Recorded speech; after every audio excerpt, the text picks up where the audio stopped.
Jérôme. Bonjour. Jérôme, tu fais partie des 30 Under 30 2024 en France. Donc, tu as été nommé il y a quelques jours dans notre liste. Est-ce que tu peux nous parler de GGRAF, l'entreprise que tu diriges? Tu as un média qui est associé. Oui, exactement. Avant la création de GGRAF, je remonte juste un chouïa. En fait, c'était avec Raph, on s'est rencontrés dans un congrès de kiné. On était tous les deux passionnés par notre métier de kiné. On a des petites paillettes dès qu'on en parlait. À la suite de ce rendez-vous-là, on a fait le même constat avec un certain type de patient qu'on avait.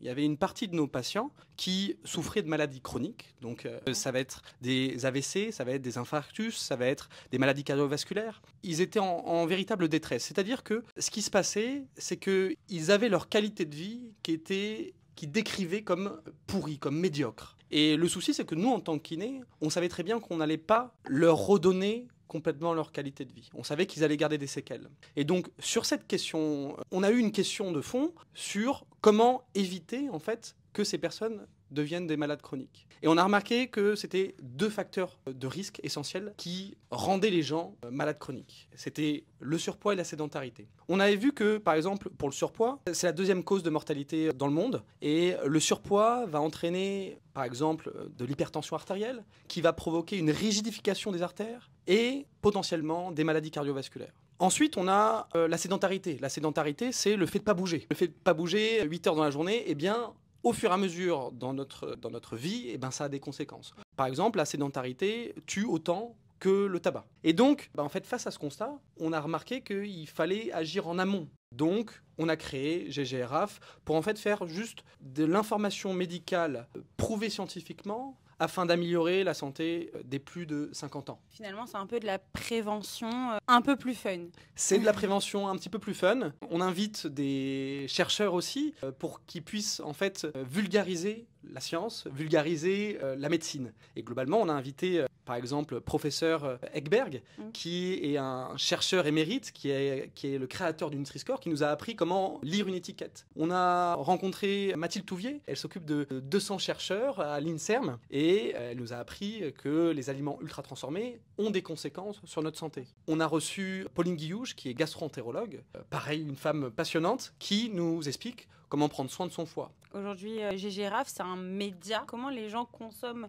le contenu créé par GGRAF? Alors, GGRAF, c'est essentiellement YouTube. On doit être à 300 000 vues par mois avec la chaîne YouTube. Et aussi, c'est une newsletter. On est suivi par à peu près 15 000 personnes sur nos newsletters santé. On envoie en fait des conseils santé pratiques et applicables pour les plus de 50 ans, pour qu'ils prennent soin de leur santé. Vous êtes allé sur YouTube, qui est un réseau social qui est normalement destiné aux jeunes. Et vous vous adressez quand même à des personnes qui sont plus ou moins âgés. Comment vous avez réussi à ramener des personnes qui ont besoin d'informations sur un média qui ne leur est pas normalement destiné? Au vu des statistiques, on a remarqué rapidement sur YouTube, on a remarqué qu'il y avait des gens qui regardaient les vidéos et qui avaient plus de 50 ans, mais ce n'étaient pas les mêmes vidéos que ce qu'on peut regarder quand on a 30 ans ou 20 ans. En effet, tu as complètement raison, parce que c'est un média qu'on veut ludique, mais aussi applicable. Donc autrement dit, on s'est servi de YouTube comme moyen de sensibiliser les gens sur le fait qu'ils doivent prendre soin de leur santé, mais aussi sans les culpabiliser. Et ça, c'est assez difficile parce qu'on essaie de les prévenir, on essaie de dire voici les actions que vous devez mener pour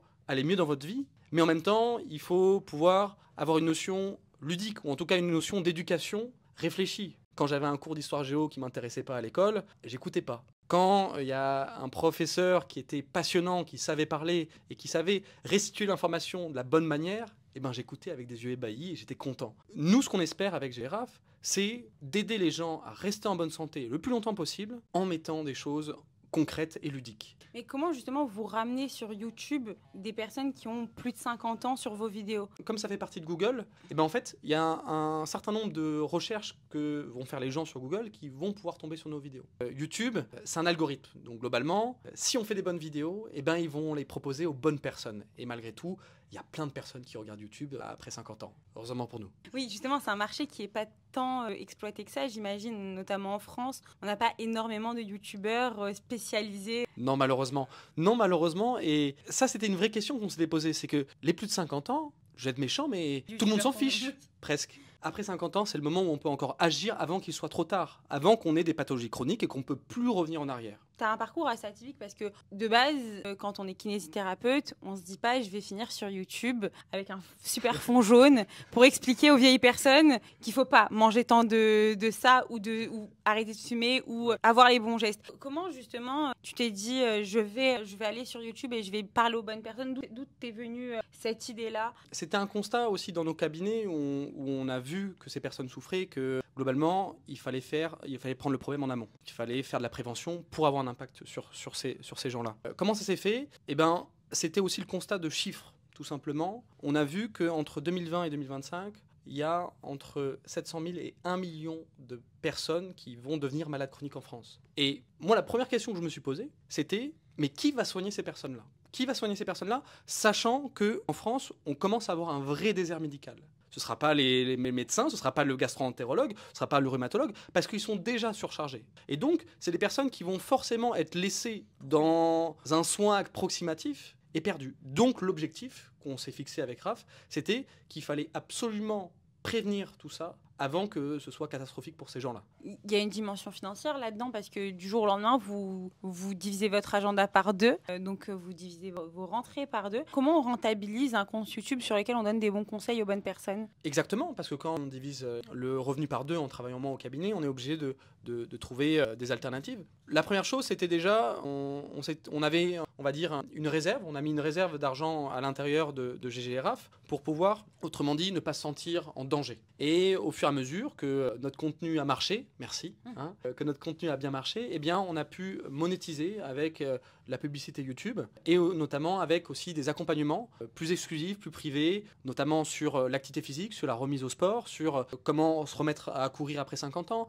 comment perdre du poids et les actions concrètes qu'on va mettre en place. Parce que typiquement, ce qu'on avait aussi vu, c'est que la plupart des médecins sont très forts pour reconnaître, pour soigner, pour reconnaître ce qui ne va pas. Mais par contre, dans la mise en place de l'action concrète d'étapes pour améliorer sa santé, ben, c'était plus compliqué. Donc nous, notre but, c'était aussi d'amener des étapes concrètes pour retrouver la santé, pour retrouver un poids qui est plus raisonnable, pour se remettre à courir après 50 ans, après des années d'inactivité. C'était ça notre objectif. Et c'est comme ça qu'on a pu aussi financer nos vidéos, nos chercheurs, nos médecins qui viennent régulièrement sur notre chaîne. Aujourd'hui, c'est un pari qui est réussi. C'est 7 millions de personnes qui ont déjà vu vos vidéos. Enfin, en tout cas, c'est 7 millions de vues sur vos vidéos. Et c'est des chercheurs qui constamment viennent sur votre chaîne. Est-ce que vous avez dû faire une opération de séduction, finalement, des médecins qu'on ne voit pas tant sur les réseaux sociaux ou à la télé, comme Michel Simès, par exemple? Eh bien écoute, grosse opération séduction au début. C'était très compliqué de faire venir les premiers. Maintenant, ce qui est bien, c'est que c'est l'inverse.